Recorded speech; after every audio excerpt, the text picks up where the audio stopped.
Friends, ये story का 24वां भाग है। अगर आपने इससे पहले वाले भाग नहीं देखे हैं तो डिस्क्रिप्शन में लिंक है, आप वहां जाकर देख सकते हो। अगर आपको स्टोरी अच्छी लगे तो लाइक एंड शेयर ज़रूर करना। हर रोज स्टोरी का नया भाग देखने के लिए चैनल को सब्सक्राइब करके बेल आइकन को प्रेस कर लेना, ताकि हर आने वाली वीडियो की नोटिफिकेशन आपको मिल जाए। अंशु को रोते देखकर अमन और नील की आंखों में भी आंसू आ गए थे। तभी अमन ने कहा, तुम हिम्मत रखो, हमारी परी ठीक होगी। वो तुम्हारी बेटी है। तुम इस दुनिया के शेर हो। इस शेर की बेटी कमज़ोर नहीं हो सकती। मुझे पूरा यकीन है वो ठीक होगी। उसे कुछ नहीं हुआ। उसकी बात सुनकर हंस ने कहा, आई एम सो सॉरी यार, मैंने तुम पर गुस्सा किया। मुझे पता है तुम्हें आरोही की फिक्र है, लेकिन मैं क्या करूं। एक तरफ मेरी बेटी की जिंदगी खतरे में है तो दूसरी तरफ मेरी बीवी की हालत तुम देख रहे हो। जिंदगी में पहली बार मैं खुद को इतना बेबस महसूस कर रहा हूँ, इसलिए मुझे अब खुद पर ही गुस्सा आ रहा है। आरोही और मोम ने मुझे मंदिर आने के लिए कहा था, लेकिन मैंने मना किया। अगर मैं उनके साथ जाता तो आज आरोही और मेरी बेटी इस खतरे में नहीं होती।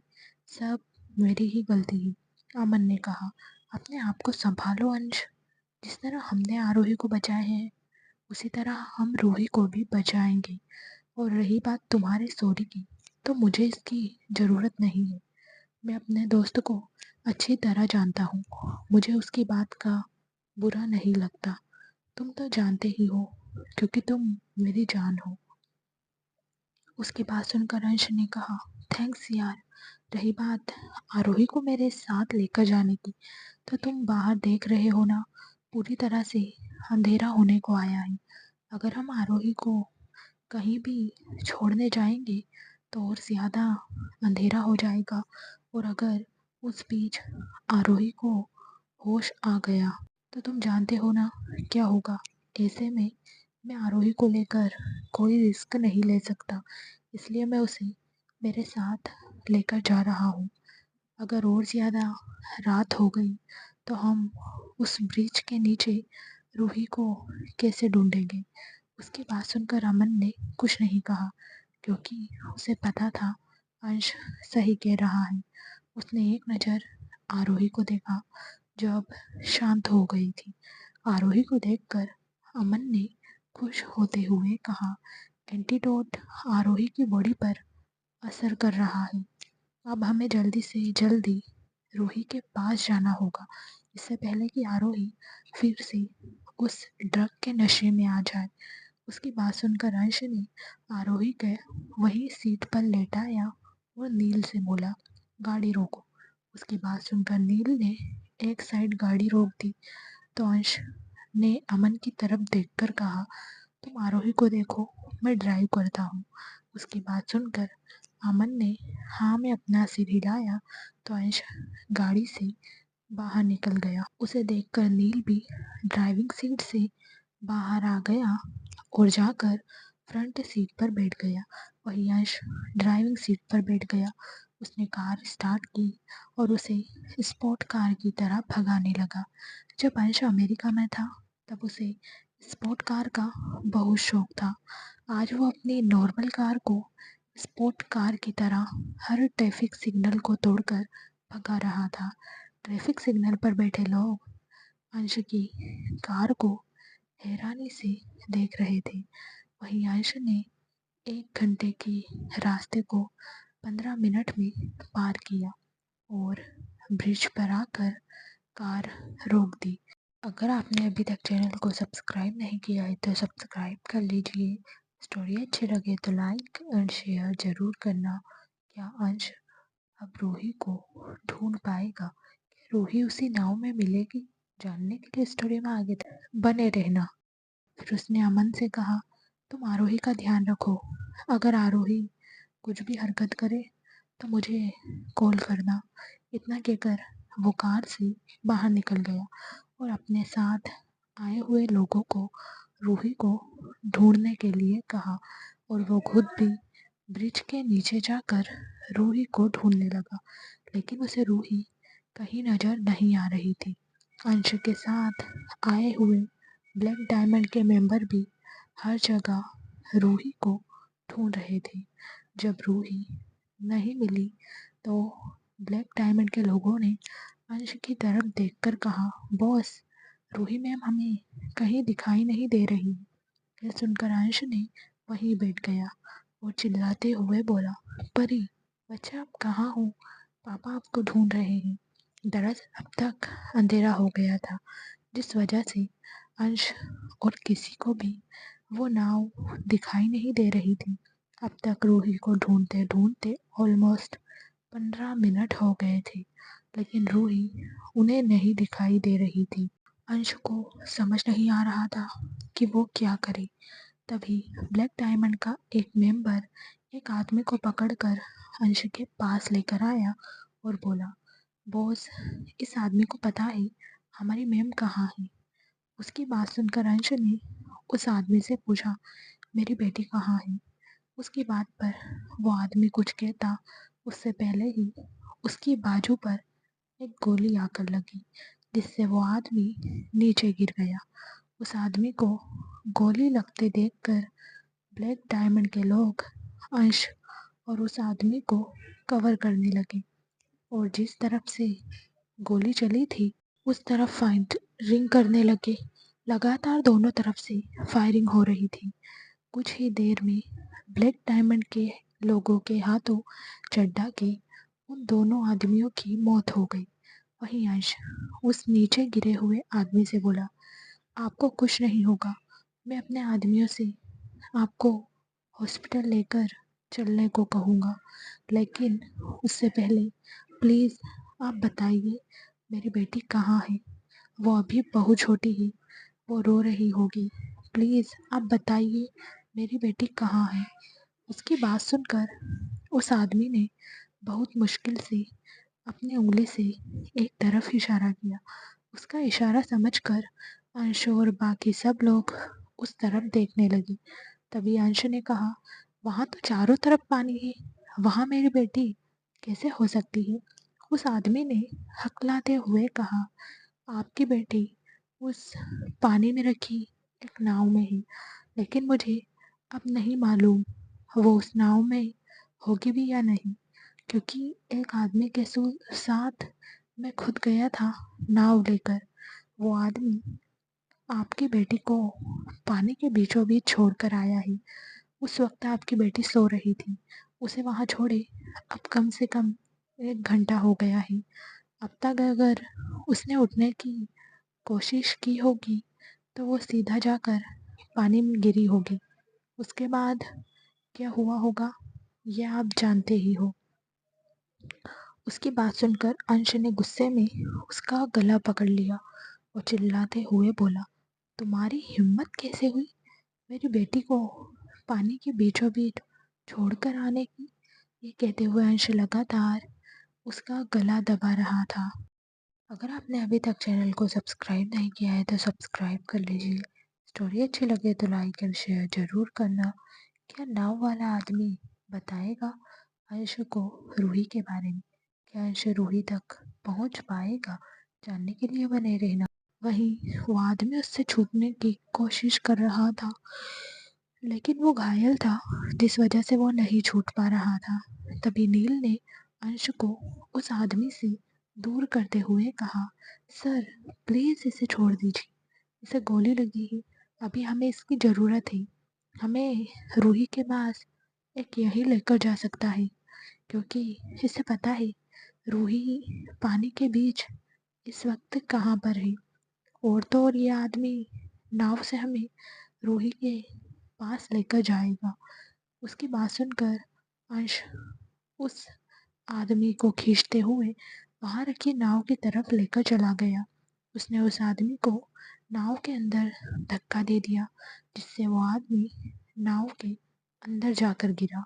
उसने अपने आप को संभाला और खांसते हुए बोला, सर, हम इस वक्त पानी में नहीं जा सकते, क्योंकि मेरी बाजू पर गोली लगी है, जिस वजह से मैं नाव नहीं चला सकता। दूसरी ओर अब अंधेरा हो चुका है, अगर हम वहाँ गए तो खतरे से खाली नहीं होगा। और तो और सर, अभी मुझे नहीं लगता आपकी बेटी जिंदा होगी। उसकी बात सुनकर अंश ने उस पर चिल्लाते हुए कहा, अपनी बकवास बंद करो। अगर तुम मेरे हाथों से नहीं मरना चाहते हो तो अपना मुंह बंद रखो। फिर उसने नील की तरफ देखकर कहा, अभी के अभी हेलीकॉप्टर मंगवाओ। हम हेलीकॉप्टर से रूही के पास जाएंगे। उसकी बात सुनकर नील ने जी बॉस कहा और किसी को कॉल करने लगा। उसने किसी से कॉल पर बात की और अंश से कहा, सर, थोड़ी देर में हेलीकॉप्टर आ रहा है। उसकी बात सुनकर अंश ने हाँ में अपना सिर हिलाया और हेलीकॉप्टर के आने का वेट करने लगा। कुछ देर बाद एक हेलीकॉप्टर आकर नदी के साइड में जहाँ खाली मैदान था वहाँ आकर रुका। अंश उस नाव वाले आदमी को खींचते हुए हेलीकॉप्टर के पास लेकर गया। उसने उस आदमी को हेलीकॉप्टर के अंदर धक्का दिया, जिससे वो आदमी हेलीकॉप्टर की सीट पर जाकर गिर गया। वहीं अंश और नील भी जाकर हेलीकॉप्टर में बैठ गए। उनके बैठते ही नील पायलट को हेलीकॉप्टर को नदी के बीचों बीच चलाने के लिए कहा। उसकी बात सुनकर पायलट हेलीकॉप्टर को नदी के बीचों बीच लेकर जाने लगा। वहीं अंश एकटक पानी को देख रहा था ताकि उसे वो नाव दिख जाए जिसमें रूही है। कुछ देर बाद वो हेलीकॉप्टर नदी के एकदम बीचों बीच आया। तभी उस आदमी ने नीचे नाव की तरफ इशारा करते हुए कहा, सर, वो रही नाव। उसकी बात सुनकर अंश हेलीकॉप्टर को उस नाव के नज़दीक लेकर चलने को कहता है तो वो हेलीकॉप्टर उस नाव के नज़दीक जाकर आसमान में उड़ने लगा। अंश ने हेलीकॉप्टर की लाइट की मदद से नीचे देखा तो उसे नाव में रूही दिखाई दी। वहीं जब उस आदमी ने रूही को नाव में सोते हुए देखा तो उसने कहा, सर, ये बच्ची तो अब भी सो रही है। जब हमने इसे पानी के बीच छोड़ा था तब भी ये सो रही थी। अब भी ये वैसे ही सो रही है। ये सुनते ही नील ने कहा, बॉस, कहीं रूही को बेहोश तो नहीं किया गया? कहीं उसे कुछ हो तो नहीं गया? उसकी बात सुनकर अंश ने उसे घूरते हुए कहा, उसे कुछ नहीं हुआ है। अगर आपने अभी तक चैनल को सब्सक्राइब नहीं किया है तो सब्सक्राइब कर लीजिए। स्टोरी अच्छी लगे तो लाइक एंड शेयर ज़रूर करना। अब अंश क्या करेगा? क्या वो आरोही और रूही को बचा पाएगा? क्या होगा? हम जगदीश चड्ढा के साथ जानने के लिए बने रहना। फिर उसने पायलट को सीढ़ी का बटन प्रेस करने के लिए कहा तो उसकी बात सुनकर पायलट ने सीढ़ी का बटन प्रेस कर दिया, जिससे उस हेलीकॉप्टर की सीढ़ियाँ खुलकर नीचे गिर गई। वो हेलीकॉप्टर हाई टेक्नोलॉजी से बना हुआ था।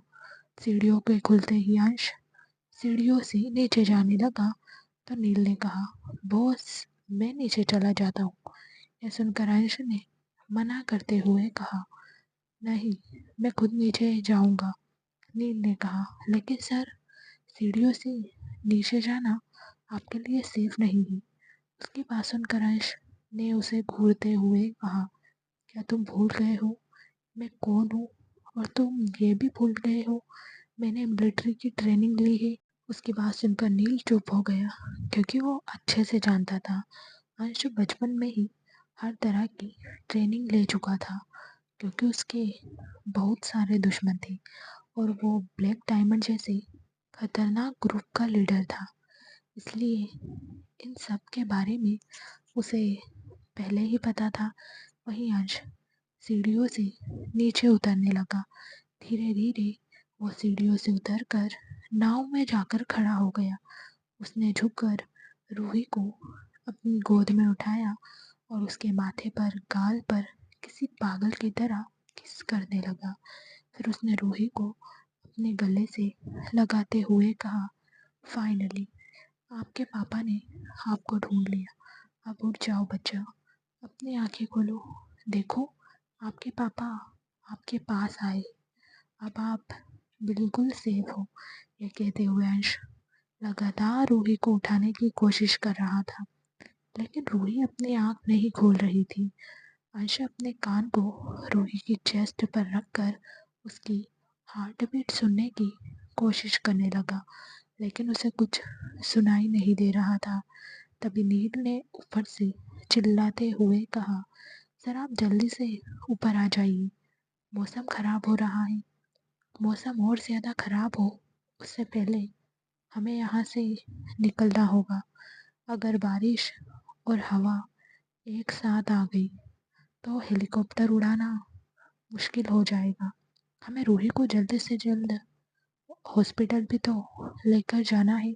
और सर आरोही मैम को दिए गए डोज का असर भी अब खत्म होने को आ रहा है। आप क्यों भूल गए हो? अमन सर एक डॉक्टर है, वो हमारा इंतज़ार कर रहे हैं।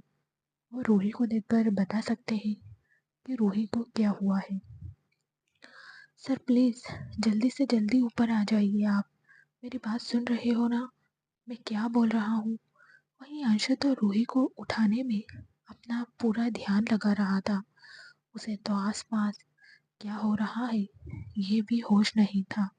उसे तो ये भी पता नहीं चला कि अचानक से मौसम खराब हो गया है और कभी भी तेज बारिश हो सकती है। वो तो बस आंखों में आंसू लिए रूही को उठाने की कोशिश कर रहा था। नील की आवाज़ सुनकर वो अपनी होश में आया और उसने कहा, सीढ़ी नीचे फेंको। उसकी बात सुनकर नील ने जी बॉस कहा और हेलीकॉप्टर में बने एक बॉक्स के पास गया और उसे खोल दिया, जिससे वो सीढ़ियाँ नीचे गिर गई। सीढ़ियों को नीचे गिरते देखकर अंश ने एक हाथ में रूही को लिया। अगर आपने अभी तक चैनल को सब्सक्राइब नहीं किया है तो सब्सक्राइब कर लीजिए। स्टोरी अच्छी लगे तो लाइक और शेयर ज़रूर करना। आखिर क्या हुआ है रूही को, वो अपनी आंखें क्यों नहीं खोल रही है, जानने के लिए बने रहना। और दूसरे हाथ से सीढ़ियों को पकड़कर ऊपर जाने की कोशिश करने लगा, लेकिन वो ऊपर नहीं जा पा रहा था। ये देखकर उसने नील से कहा, जल्दी से एक छोटी रस्सी नीचे फेंको। तो नील ने एक छोटी सी रस्सी नाव में फेंक दी। अंश ने उस रस्सी को लिया और रूही को अपनी बॉडी से लगाकर उसके हाथ पैर को खुद से बांध दिया। फिर वो हेलीकॉप्टर की सीढ़ियाँ चढ़ने लगा।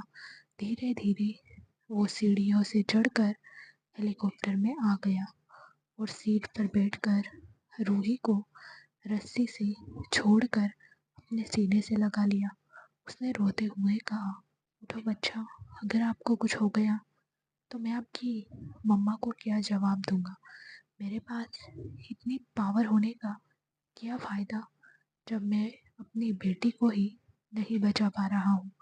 आंशु को रोते देखकर नील की आंखों में भी आंसू आ गए।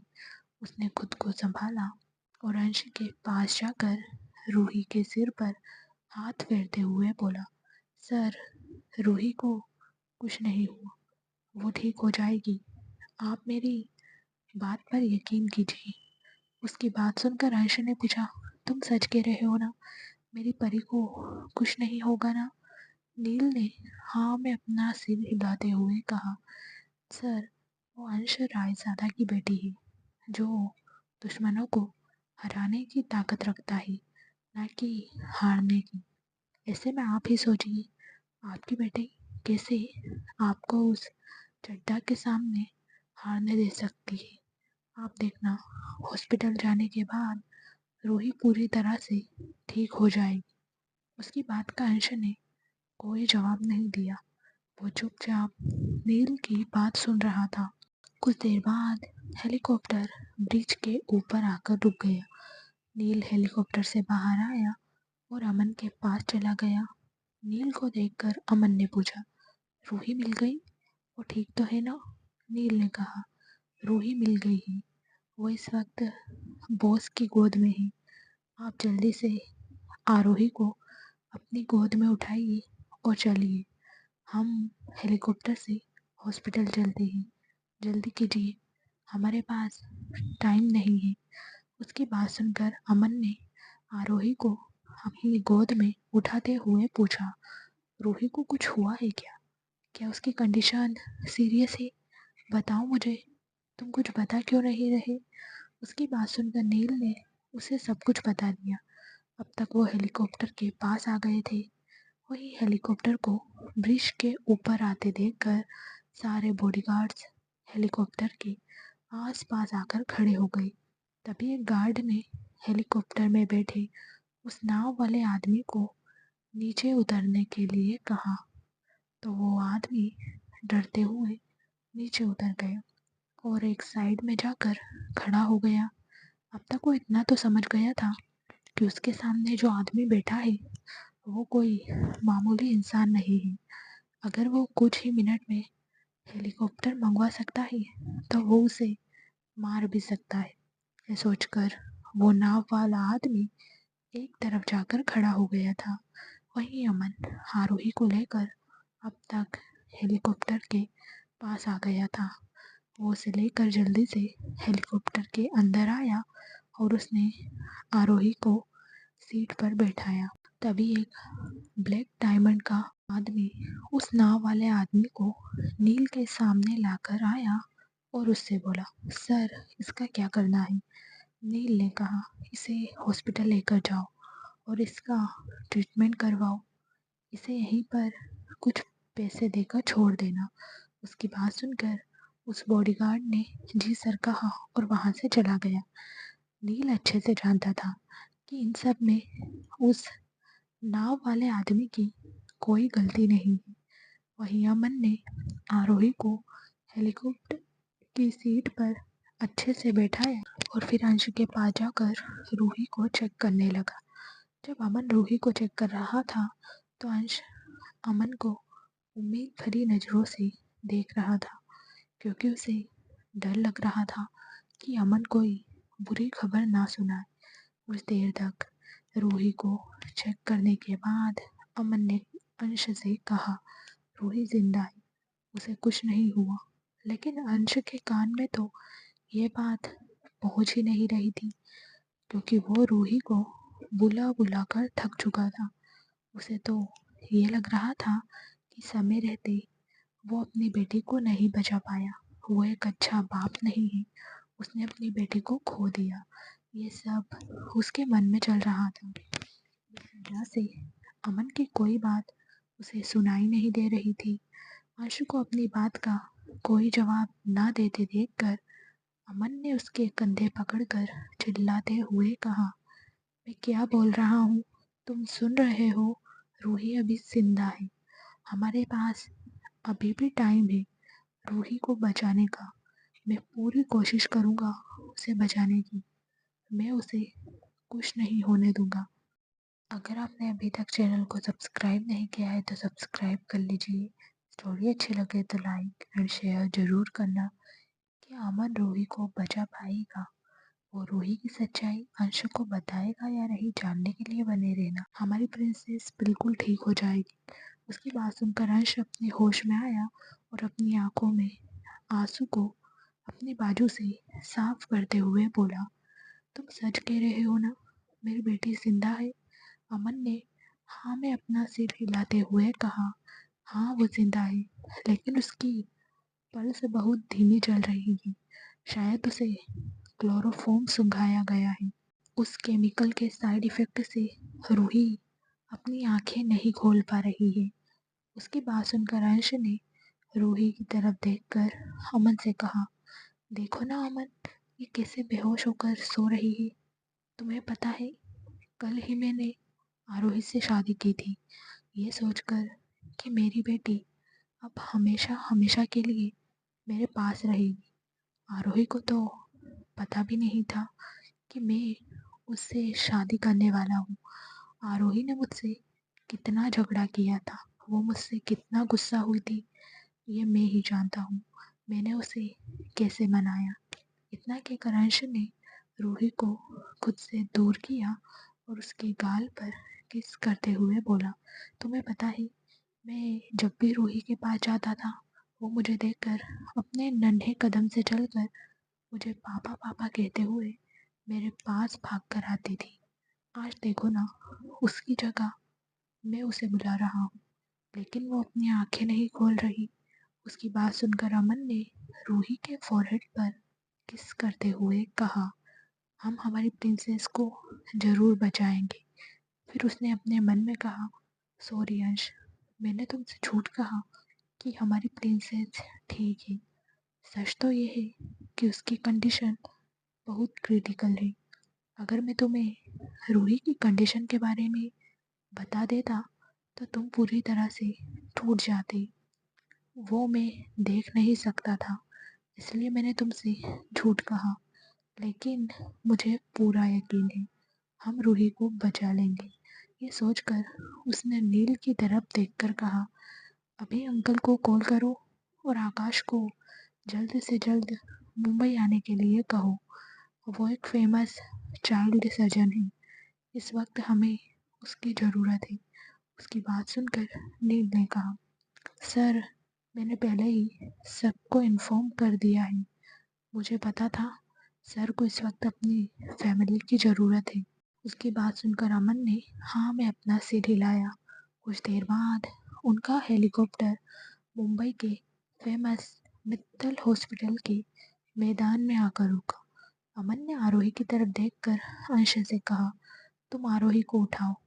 अब उस डोज का असर खत्म होने को आ रहा है। वो कभी भी उस ड्रग के नशे में आ सकती है। उसकी बात सुनकर अंश ने हाँ में अपना सिर हिलाया और रूही को अमन को देखकर आरोही को अपनी गोद में लेकर हेलीकॉप्टर से बाहर निकल गया और सीधा हॉस्पिटल के अंदर चला गया। उसके पीछे अमन भी रूही को लेकर अंदर चला गया। उन दोनों को देखकर वहाँ के वार्ड बॉय और डॉक्टर भाग कर आए, क्योंकि मित्तल हॉस्पिटल अमन का था। उसने पहले ही सबको इंस्ट्रक्शन दे दिए थे। एक डॉक्टर ने अमन के हाथ से रूही को अपनी गोद में लिया और इमरजेंसी रूम में लेकर भाग गया। तभी अमन ने अंश की तरफ देखकर कहा, तुम आरोही को मेरे प्राइवेट रूम में लेकर चले जाओ। अब उस डोज का असर खत्म हो गया है। आरोही उस ड्रग के नशे में अजीब हरकतें करेगी। कल को उसे ही अच्छा नहीं लगेगा। और तो और अब मैं उसे कोई मेडिसिन भी नहीं दे सकता। अगर तुम उसे बचाना चाहते हो तो तुम्हें वो सब तो करना ही पड़ेगा। मैं जानता हूँ तुम इस वक्त रूही को लेकर परेशान हो। तुम उसे छोड़कर नहीं जाना चाहते, लेकिन हम इस वक्त मजबूर हैं। मैं डॉक्टर होने के बाद भी आरोही को ठीक नहीं कर सकता। अगर आपने अभी तक चैनल को सब्सक्राइब नहीं किया है तो सब्सक्राइब कर लीजिए। स्टोरी अच्छी लगे तो लाइक और शेयर ज़रूर करना। क्या होगा अब जब आरोही को रूही की कंडीशन के बारे में पता चलेगा? क्या वो अंशु को इन सब का जिम्मेदार मानेगी? जानने के लिए बने रहना। रही बात रूही की, वो अब डॉक्टर के ऑब्जर्वेशन में है। मैं भी रूही के साथ हूँ। जिस तरह तुम उसके पापा हो, उसी तरह मैं भी उसका चाचू हूँ। तुम्हें क्या लगता है मैं मेरी प्रिंसेस को कुछ होने दूंगा? मैं अपनी पूरी जान लगा दूंगा। यहाँ जितने भी बेस्ट चाइल्ड स्पेशलिस्ट डॉक्टर है, मैंने सबको हॉस्पिटल बुला लिया है। आकाश और अंकल भी आते ही होंगे। तुम रूही की टेंशन बिल्कुल भी मत लो। वैसे भी तुम्हारा ये पागल असिस्टेंट तो यही है। अगर कोई ज़रूरत पड़ी तो मैं इससे कहकर तुम्हें नीचे बुलवा लूँगा। अमन की बात सुनकर नील ने कहा, जी सर, बिल्कुल ठीक कह रहे हैं। मैं यही हूँ, आप टेंशन मत लीजिए। मैं इमरजेंसी रूम के बाहर ही खड़ा रहूँगा जब तक आप यहाँ वापस नहीं आ जाते। उन दोनों की बात सुनकर अंश ने इमरजेंसी रूम की तरफ देखते हुए अपने मन में कहा, आई एम सो सॉरी बच्चा।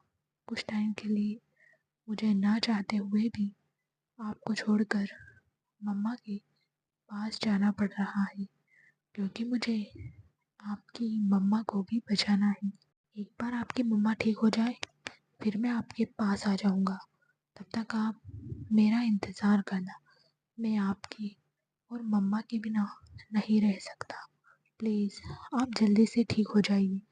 ये सोचकर उसने एक नज़र अमन और नील को देखा और फिर आरोही को लेकर अमन के प्राइवेट रूम की तरफ चला गया। इस वक्त अमन का प्राइवेट रूम टॉप फ्लोर पर था। अंश लिफ्ट के अंदर गया और उसने टॉप फ्लोर का बटन दबाया। मित्तल केयर हॉस्पिटल 25 फ्लोर की एक बिल्डिंग है। इस हॉस्पिटल में सारी फैसिलिटीज़ है और तो और हर डिपार्टमेंट टॉप डॉक्टर यहाँ मौजूद है। मित्तल हॉस्पिटल मुंबई के फेमस हॉस्पिटल में से एक है। अंशु के जाने के बाद अमन ने नील की तरफ देखकर कहा, अंकल को कॉल करो और उनसे पूछो वो अभी कहाँ है। मैं इमरजेंसी रूम में जा रहा हूँ। अगर आकाश आ जाए तो उसे अंदर भेज देना। उसकी बात सुनकर नील ने हाँ में अपना सिर हिलाया तो अमन इमरजेंसी रूम के अंदर चला गया। इस वक्त इमरजेंसी रूम के अंदर बड़े से बड़े चाइल्ड स्पेशलिस्ट से लेकर चाइल्ड सर्जन मौजूद थे। वो सब रूही को बचाने की कोशिश कर रहे थे। तभी अमन ने सबकी तरफ देखकर कहा, रूही की कंडीशन क्या है। उसकी बात सुनकर उन डॉक्टरों में से एक डॉक्टर ने कहा, सर बच्चे की पल्स रेट और भी ज़्यादा नीचे गिर गई है।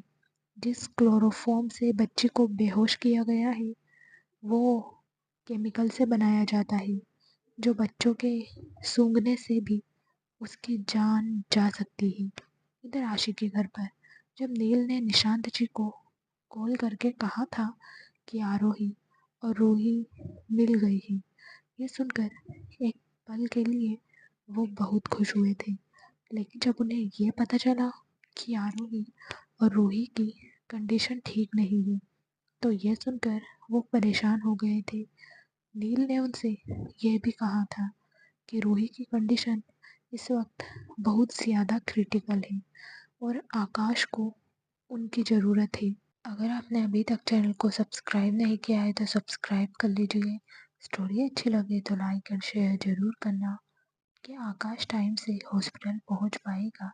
क्या वो रूही को बचाने में कामयाब होगा? जानने के लिए बने रहना। उसकी बात सुनकर निशांत जी सबको लेकर मुंबई के लिए कार से निकल गए थे क्योंकि मौसम खराब हो जाने की वजह से सारी फ्लाइट डिले हो गई थी। इस वक्त कार प्रिया ड्राइव कर रही थी क्योंकि जिस वक्त नील का कॉल आया था तब वो आशी के घर पर ही थी। प्रिया जितनी स्पीड में गाड़ी चला सकती थी वो इतनी स्पीड में ड्राइव कर रही थी। उसने अब तक सारे ट्रैफिक सिग्नल तोड़ दिए थे। कोई भी उसे रोकने की कोशिश नहीं कर रहा था क्योंकि ट्रैफिक पुलिस प्रिया को अच्छी तरह से जानती थी। पुणे आने के बाद प्रिया सब क्रिमिनल पर अपना शिकंजा कस चुकी थी।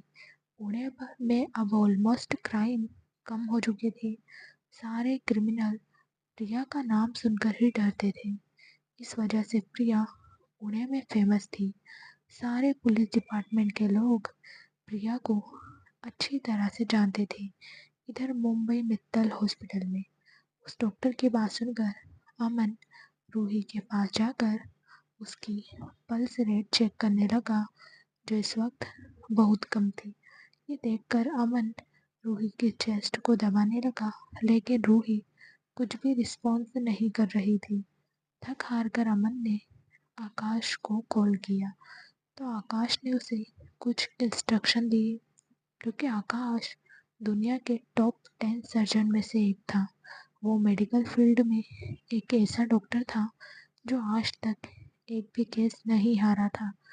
अमन रूही की कंडीशन फ़ोन पर ही आकाश को बता रहा था और आकाश जो इंस्ट्रक्शन दे रहा था वो सब अमन अपने पास खड़े चिल्ड्रन सर्जन के जरिए रूही को दे रहा था। आकाश के दिए गए इंस्ट्रक्शन के बाद धीरे धीरे रूही की पल्स रेट बढ़ने लगी जिसे देखकर सब डॉक्टरों ने एक राहत की सांस ली।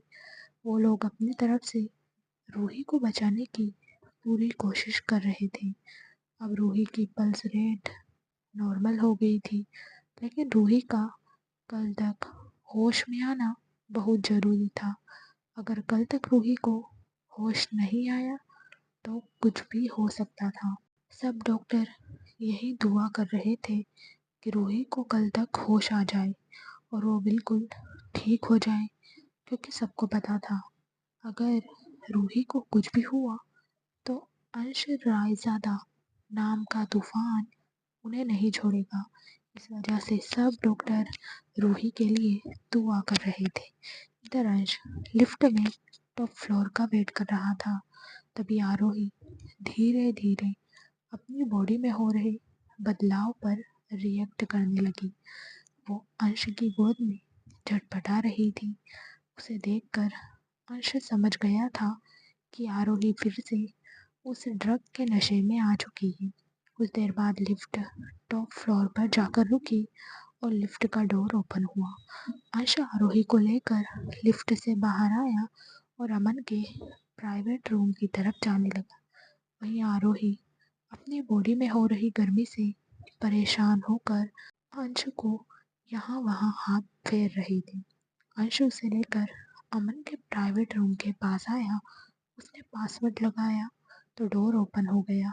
अंश आरोही को लेकर रूम के अंदर गया और उसने आरोही को बेड पर लेटा दिया और उसे सुलाने की कोशिश करने लगा, लेकिन आरोही अंश को छोड़ने के लिए तैयार ही नहीं थी।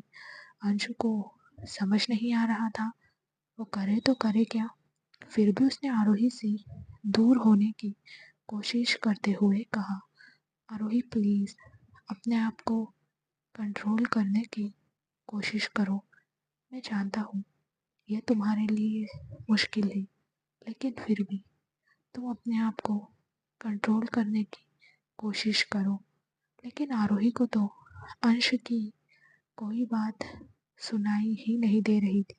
अगर आपने अभी तक चैनल को सब्सक्राइब नहीं किया है तो सब्सक्राइब कर लीजिए। स्टोरी अच्छी लगे तो लाइक एंड शेयर ज़रूर करना। इस इंसिडेंट के बाद क्या आरोही और अंश के बीच सब कुछ सही रहेगा या आरोही चली जाएगी अंश से बहुत दूर? जानने के लिए बने रहना। वो तो अपनी बॉडी में हो रही गर्मी से परेशान होकर चिल्ला रही थी। उसने अंश की शर्ट खींचते हुए कहा, मुझे बचाओ अंश, मैं ये गर्मी सहन नहीं कर पा रही हूँ। उसे ऐसे तड़पते देखकर अंश को बिल्कुल भी अच्छा नहीं लग रहा था। वो आरोही के मर्जी के बिना भी उसके साथ सब कुछ नहीं करना चाहता था जो 3 साल पहले उसने आरोही के साथ किया था। उसने शादी के बाद आरोही से प्रॉमिस किया था कि जब तक उसकी मर्जी नहीं होगी तब तक अंश उसके साथ कुछ भी नहीं करेगा। इसलिए अब अंशु को डर लग रहा था अगर वो आरोही के साथ उसकी मर्जी के बिना इंटीमेट हुआ तो आरोही उससे गुस्सा होकर उसे छोड़कर चली जाएगी। ये सोचकर वो परेशान हो रहा था। उसे कुछ भी समझ नहीं आ रहा था कि वो क्या करे। उसने खुद को संभालते हुए कहा, अभी आरोही को मेरी ज़रूरत है, कल जो होगा देखा जाएगा। ये सोचकर वो धीरे धीरे आरोही के ऊपर झुकने लगा और फिर उसने आरोही के होठों पर अपने होठ रख दिए और उसे प्यार से किस करने लगा। अंश के पास आने से आरोही की बॉडी और ज़्यादा रिएक्ट करने लगी, जिस वजह से आरोही भी अंश को किस करने लगी। साथ में अब उसके हाथ अंश के बालों से लेकर उसकी पीठ पर घूम रहे थे, जिस वजह से अंश ने अभी तक जो अपने आप को कंट्रोल कर रखा था अब वो पूरी तरह से अपना कंट्रोल खो चुका था। वो आरोही के होठों पर किस करते करते उसकी नेक पर किस करने लगा, जिस वजह से आरोही आहें भरने लगी। आरोही को किस करते हुए अंश के हाथ भी आरोही की बॉडी पर चल रहे थे, जिस वजह से आरोही और भी ज़्यादा एक्साइटेड होकर अंश को खींचकर उसके होठों पर किस करने लगी। तभी अंश ने उस रूम की लाइट ऑफ की और एक झटके में आरोही के कपड़े उससे अलग कर दिए और उसके होठों पर किस करते हुए उसकी बॉडी के अंदर एंटर हुआ, जिस वजह से आरोही जोर से चीखने को होती है, लेकिन अंश के किस करने से उसकी चीख उसके मुंह में ही रह जाती है। वहीं आरोही को ऐसे झटपटाते देखकर अंश समझ गया था कि 3 साल पहले हुए उस हादसे के बाद आरोही आज दूसरी बार उसी के साथ इंटीमेट हो रही है, जिस वजह से उसे बहुत पेन हो रहा है। ये समझते ही अंश थोड़ी देर रुककर आरोही को प्यार से किस करने लगा ताकि उसका पेन थोड़ा कम हो जाए। ऐसे ही धीरे धीरे वो अपनी बॉडी को ऊपर नीचे करता रहा, जिससे आरोही भी पूरी तरह से उसमें खो गई थी। उसके नाखून अंश की पीठ में धंस रहे थे। ये सब लगभग 5 घंटे चलता रहा। अब तक वो दोनों पूरी तरह से थक चुके थे। आरोही तो थक कर सो चुकी थी। तभी अंश आरोही को देखकर उसके ऊपर से उठा और उसे ब्लैंकेट से कवर करके वॉशरूम में चला गया। कुछ देर बाद वो शावर लेकर बाहर आया। इस वक्त उसने बाथरोब पहन रखा था। वो अमन के कबर्ड के पास गया और अमन के कपड़े निकाल कर उसने वो कपड़े पहन लिए। फिर वो आरोही के पास आया और उसने उसे कपड़े पहना दिए। इस वक्त उस रूम में बिल्कुल डिम लाइट चल रही थी। आरोही को कपड़े पहनाकर अंश ने उसके फोरहेड पर किस करते हुए कहा, आई एम सो सॉरी आरोही, मुझे नहीं पता कल तुम कैसे रिएक्ट करोगी जब तुम्हें पता चलेगा कि मैंने तुम्हारे साथ फिर से वही सब किया जो 3 साल पहले तुम्हारी मर्जी के बिना किया था। लेकिन इस बार मैंने अपनी मर्जी से बिल्कुल कुछ नहीं किया, बल्कि मेरी मजबूरी में ये सब मैंने किया ताकि मैं तुम्हें बचा सकूं। मेरे पास और कोई रास्ता नहीं था। अगर होता तो मैं ज़रूर दूसरा रास्ता अपनाता। अब मैं बस यही उम्मीद करता हूँ कल जब तुम जागोगी तो तुम्हें सब कुछ याद आएगा। तब तुम मुझे समझो और मुझे इन सब के लिए माफ़ करो। इतना कहकर उसने आरोही के फॉरहेड पर किस किया और रूम से बाहर निकल गया। वहीं रूही को अब तक इमरजेंसी रूम से आईसीयू में शिफ्ट कर दिया गया था, क्योंकि उसे ऑब्जर्वेशन में रखना बहुत ज़रूरी था। आईसीयू के बाहर सब लोग खड़े थे। अब तक सब मुंबई पहुंच गए थे। इस वक्त निशांत जी नील से कुछ बात कर रहे थे और नील उन्हें मुंबई में जो कुछ भी हुआ था वो सब बता रहा था। इस वक्त आईसीयू के अंदर आकाश रूही को चेक कर रहा था और अमन उसके बगल में खड़ा होकर रूही को देख रहा था। तभी आकाश ने अमन की तरफ देखकर कहा, सब कुछ नॉर्मल है, बस कल तक रूही को होश आ जाए वरना प्रॉब्लम हो जाएगी। वहीं अंश रूम से बाहर आया और लिफ्ट से नीचे आ गया। लिफ्ट का डोर ओपन हुआ तो अंश इमरजेंसी वार्ड के सामने आया। अगर आपने अभी तक चैनल को सब्सक्राइब नहीं किया है तो सब्सक्राइब कर लीजिए। स्टोरी अच्छी लगे तो लाइक और शेयर ज़रूर करना। क्या जगदीश चड्ढा अंश से बचकर निकल पाएगा? अंश की धमकी के बाद अब नील जगदीश चड्ढा का साथ क्या करेगा जानने के लिए बने रहना। उसकी पूरी फैमिली वहाँ मौजूद थी। उसने एक नज़र सबको देखा और बिना कुछ कहे इमरजेंसी रूम के अंदर जाने लगा। इमरजेंसी रूम के अंदर जाते देखकर नील ने कहा, sir, Roohi baby emergency room में नहीं है, उन्हें अभी आईसीयू में शिफ्ट किया है।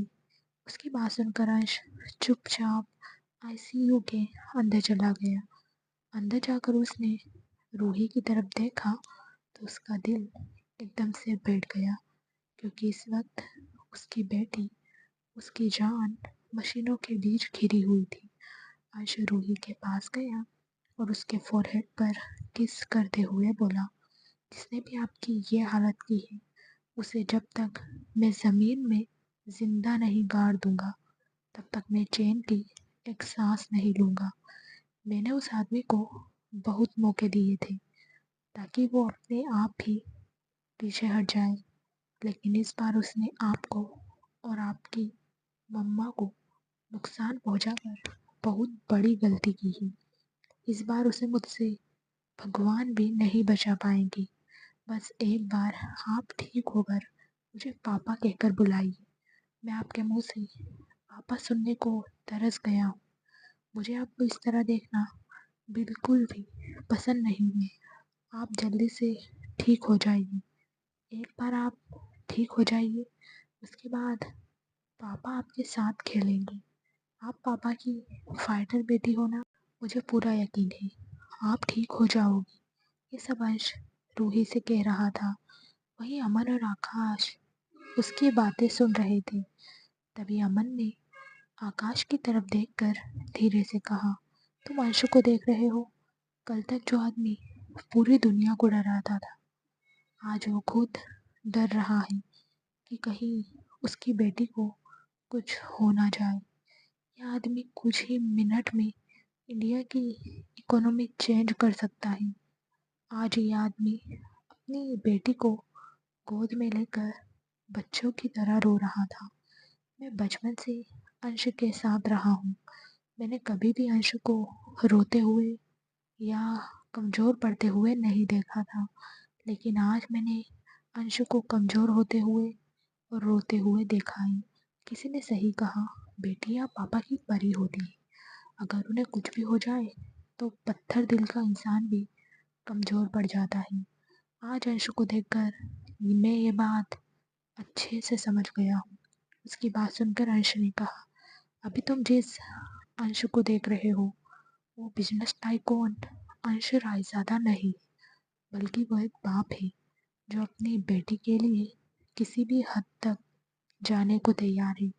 सच कहूँ तो मुझे अंश का ये रूप अच्छा लग रहा है, वरना इसे तो अपने काम के अलावा कुछ दिखाई नहीं देता। दुनिया तो इसे खूंखार भेड़िया, पत्थर दिल का इंसान और ना जाने क्या क्या कहती है। आज अंशु को अगर कोई ऐसे देख लेगा तो वो हैरान हो जाएगा। उसकी बात सुनकर अमन ने हंसते हुए कहा, सही कहा तुमने। अंश का ये रूप अगर अभी उसके दुश्मन देख लेंगे तो उन्हें हार्ट अटैक आ जाएगा। चलो अब हम बाहर चलकर फैमिली वालों को बताते ही रूही की कंडीशन स्टेबल है। वो सब परेशान हो रहे होंगे रूही के लिए। उसकी बात सुनकर आकाश ने हाँ मैं अपना सिर हिलाया तो अमन ने अंश के पास जाकर कहा, चलो अब हम बाहर चलते हैं। रूही ठीक है, उसे कल तक होश आ जाएगा। उसकी बात सुनकर अंश ने हाँ मैं अपना सिर हिलाया और वो अमन के साथ बाहर चला गया। अंश को बाहर आते देखकर सब उसके पास जाकर पूछने लगे कि रूही अब कैसी है।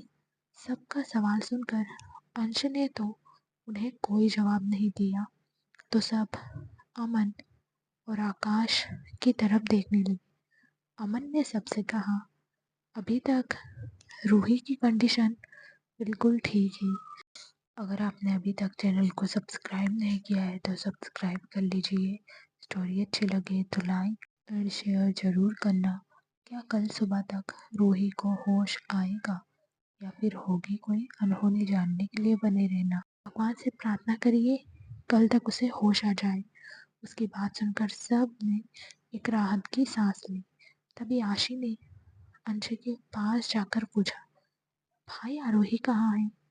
वो कहीं दिखाई नहीं दे रही। वो ठीक तो है ना? मुझे बताइए भाई, वो कहाँ है? मुझे उसे देखना है। आरोही के लिए आशी को परेशान होते देखकर अंश ने कहा, आरोही बिल्कुल ठीक है। अब वो अमन के रूम में आराम कर रही है। तुम और प्रिया उसके साथ रहो। अगर उसकी आँख खुल गई तो खुद को अनजान जगह पर देखकर वो डर जाएगी। ये सुनकर आशी ने हाँ मैं अपना सिर हिलाया और वो प्रिया के साथ अमन के रूम की तरफ जाने लगी। तभी प्रिया ने अंश के पास जाकर कहा, सॉरी भाई, मैं रूही और आरोही को नहीं बचा पाई। अगर मैं उन किडनैपर से आरोही और रूही को वहाँ बचा लेती तो अब उन दोनों का ये हाल नहीं होता। उसकी बात सुनकर अंश ने गुस्से में कहा, अपने आप को कसूरवार ठहराना बंद करो। तुम आशी के साथ जाओ। प्रिया ने हाँ मैं अपना सिर हिलाया और चुपचाप आशिक के साथ वहाँ से चली गई। वहीं आकाश और अमन शालिनी जी और निशांत जी को घर जाने के लिए कहते ही पहले तो शालिनी जी और निशांत जी मना करते ही, लेकिन अमन और आकाश के बहुत ज़्यादा कहने पर वो दोनों घर चले जाते ही सब लोगों के जाने के बाद अब हॉस्पिटल में अंश, अमन, आकाश, नील ही बचे थे।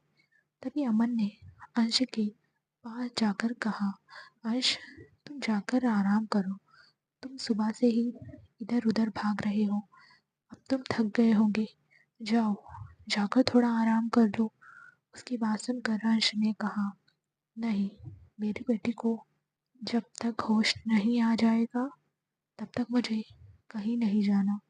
फिर उसने नील की तरफ देखकर कहा, मुझे जगदीश चड्ढा और रॉकी चाहिए, वो भी जिंदा। और वो जगदीश चड्ढा मुझे कल तक पूरी तरह से बर्बाद चाहिए। उसकी जितने भी इंडिया में फैक्ट्री है सब की सब बॉम्ब से उड़ा दो। कल तक मुझे उसका नामो निशान इस दुनिया में नहीं दिखना चाहिए। अगर मुझे पता चला कि मैंने तुम्हें जो काम करने के लिए कहा है कल तक वो तुमसे नहीं हुआ तो मैं तुम्हें कल गोली मार दूंगा, समझे तुम? उसकी बात सुनकर नील ने कहा, जी सर, कल तक काम हो जाएगा। चड्ढा और रोकी हमारे बेस में होंगे। मैंने पहले ही ब्लैक डायमंड के लोगों को चड्ढा और रोकी का पता लगाने को कहा है। उसकी बात सुनकर अंश ने हाँ मैं अपना सिर हिलाया। इधर दूसरी तरफ चड्ढा इस वक्त मुंबई में अपने खुफिया जगह पर छुपा हुआ था। उसे अब तक पता चल गया था कि अंश ने आरोही और रूही को बचा लिया है। वहीं रॉकी, रॉबर्ट, श्याम सब चड्ढा के साथ उसी जगह पर मौजूद थे। रॉकी ने जब से ये सुना था कि अंश ने आरोही और रूही को बचा लिया है उसे दिल ही दिल में बहुत खुशी हो रही थी। वहीं चड्ढा ने जब ये बात सुनी तो वो गुस्से से आग बबूला हो गया। उसने वहां रखी चीजों को नीचे फेंकते हुए कहा, कैसे वो हर बार मेरे चंगुल से निकल जाता है। जब मैं सोचता हूँ इस बार उसे मार दूंगा, उसके उल्टा वो मुझसे जीत जाता है। मैं तो बस यही चाहता हूँ कि वो बच्ची मर जाए ताकि मैं उस अंश को टूटते हुए देख सकूं। ये सब चड्ढा चिल्लाते हुए कह रहा था। तभी रॉबर्ट का फोन रिंग हुआ। उसने फोन पिक किया और हेलो कहा तो सामने वाले की बात सुनकर वो हैरान हो गया। उसने चिल्लाते हुए कहा, ऐसा कैसे हो सकता है? अचानक से हमारी सारी फैक्ट्री में एक साथ आग कैसे लग सकती है? ये सुनकर जगदीश चड्ढा ने रॉबर्ट से पूछा, अभी अभी तुमने सामने वाले इंसान से कहा कि हमारी सारी फैक्ट्री में आग कैसे लग गई? इसका क्या मतलब है? तुम फोन स्पीकर पर डालो, मुझे बात सुनना है। अपने बॉस की बात सुनकर रॉबर्ट ने फोन स्पीकर पर रख दिया। तो सामने से आवाज आई, सर आग नहीं लगी है। तो रॉबर्ट ने पूछा, तुम्हारे कहने का क्या मतलब है? तो सामने से किसी ने कहा, मेरे कहने का ये मतलब है सर, मैं जिस फैक्ट्री के सामने अभी खड़ा हूँ वो पूरी तरह से आग की लपेट में आ चुकी है। मैंने कुछ देर पहले देखा था कुछ ब्लैक ड्रेस पहने लोग। अगर आपने अभी तक चैनल को सब्सक्राइब नहीं किया है तो सब्सक्राइब कर दीजिए। स्टोरी अच्छी लगे तो लाइक एंड शेयर जरूर करना। अब क्या करेगा अंश जगदीश चड्ढा के साथ? क्या जगदीश चड्ढा अंश से बचने में कामयाब हो पाएगा? क्या अंश रोकी को छोड़ देगा? जानने के लिए बने रहना। यहाँ आए थे और उनके ड्रेस पर डायमंड का लोगो लगा हुआ था। वो फैक्ट्री की हर दीवार पर बॉम्ब प्लांट करके थोड़ी दूर चले गए और फिर उन्होंने रिमोट का बटन दबा दिया। बटन दबाते ही हमारी फैक्ट्री में एक जोरदार धमाका हुआ जिससे पूरी फैक्ट्री आग की लपटों में आ गई। उसकी बात सुनकर रॉबर्ट ने हैरान होते हुए पूछा, ब्लैक ड्रेस और डायमंड का लोगो, इसका मतलब यही हुआ कि वो लोग ब्लैक डायमंड ग्रुप से ही। लेकिन वो लोग हमारी फैक्ट्री को बॉम्ब से क्यों उड़ा रहे हैं? इतना कहकर उसने फ़ोन कट कर दिया। तभी उसका फ़ोन फिर से रिंग हुआ। उसने फ़ोन उठाया तो उसे फिर से यही खबर मिली कि उनकी दूसरी फैक्ट्री में भी आग लग गई है। ये खबर सुनकर रॉबर्ट ने जगदीश चड्ढा से कहा, सर कोई तो है जो ब्लैक डायमंड ग्रुप के लोगों के साथ मिलकर हमारी फैक्ट्री को बॉम्ब से उड़ा रहा है। ब्लैक डायमंड ग्रुप का नाम सुनकर चड्ढा ने घबराते हुए कहा, मैंने इस ग्रुप का नाम सुना है। इन लोगों से गवर्नमेंट भी मदद लेती है अपने देश से माफिया को खत्म करने के लिए। ये लोग जिस भी देश में जाते हैं वहाँ से माफिया को पूरी तरह से जब तक खत्म नहीं कर देते तब तक ये लोग शांति से नहीं बैठते। मैंने तो ये भी सुना है इन लोगों ने जिन माफिया लीडर को पकड़ा है उनके साथ क्या हुआ है ये अभी तक कोई नहीं जानता। मुझे समझ नहीं आ रहा इन्हें किसने मुझे पकड़ने के लिए भेजा है। तभी रॉकी ने कहा, बॉस, इंडिया आकर आपने एक इंसान से पंगा लिया है। वो है पूरी एशिया का नंबर 1 बिजनेस टाइकून अंश रायजादा। शायद उन्होंने ही ब्लैक डायमंड के लोगों से कांटेक्ट किया होगा। आपको क्या लगता है वो एक मामूली बिजनेसमैन है? नहीं, उसे ऐसे ही दुनिया वाले खूंखार भेड़िया नहीं कहते। वो सच में एक खूंखार भेड़िया है। मैंने सुना है वो जब भी अपने दुश्मनों का शिकार करता है उसका पूरा नामो निशान ही मिटा देता है। अब मैं बस आपसे यही कहना चाहता हूँ कि हमें ऐसी जगह पर जाकर छुपना चाहिए जहाँ ब्लैक डायमंड के लोग पहुँच ही ना सके। उसकी बात सुनकर जगदीश चड्ढा ने चिल्लाते हुए कहा, चुप, एकदम चुप। मुझे उस अंश रायजादा का गुणगान नहीं सुनना। मुझे फर्क नहीं पड़ता वो कितना खतरनाक है। वो मेरा कुछ नहीं कर सकता, समझे तुम? अभी उसने इतना ही कहा था कि तभी बाहर से गोली चलने की आवाज़ आई। गोली की आवाज़ सुनकर सबने अपनी अपनी गन निकाली और चड्ढा को कवर करते हुए बाहर जाकर देखने लगे। बाहर जाकर उन्होंने देखा तो चड्ढा के सारे आदमी मर चुके थे।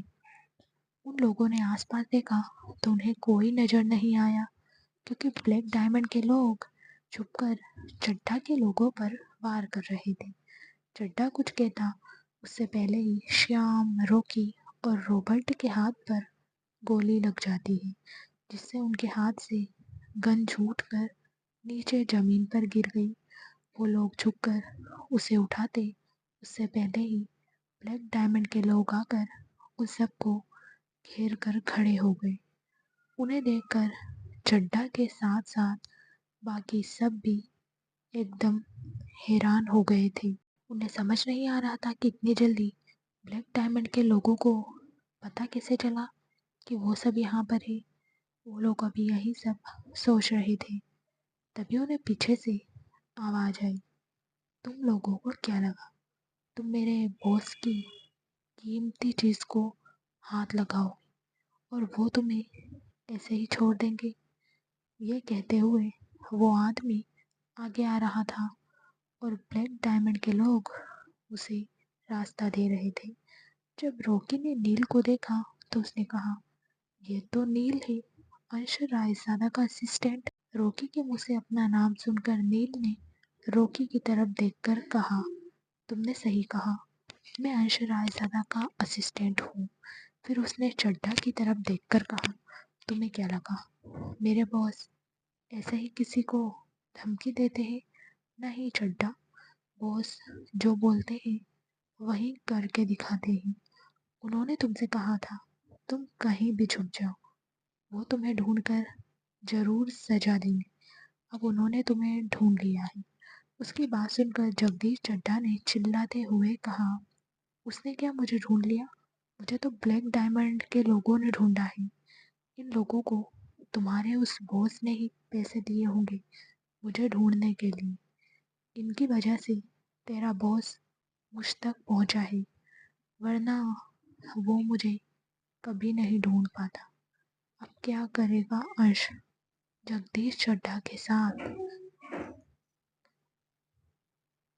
जानने के लिए स्टोरी में आखिरी तक बने रहना। फ्रेंड्स, आपको स्टोरी कैसी लगी कमेंट करके ज़रूर बताना। अगर अच्छी लगी हो तो लाइक और शेयर ज़रूर करना। हर रोज़ स्टोरी का नया भाग देखने के लिए चैनल को सब्सक्राइब करके बेल आइकन को प्रेस कर लेना, ताकि हर आने वाली वीडियो की नोटिफिकेशन आपको मिल जाए। Thank you so much friends.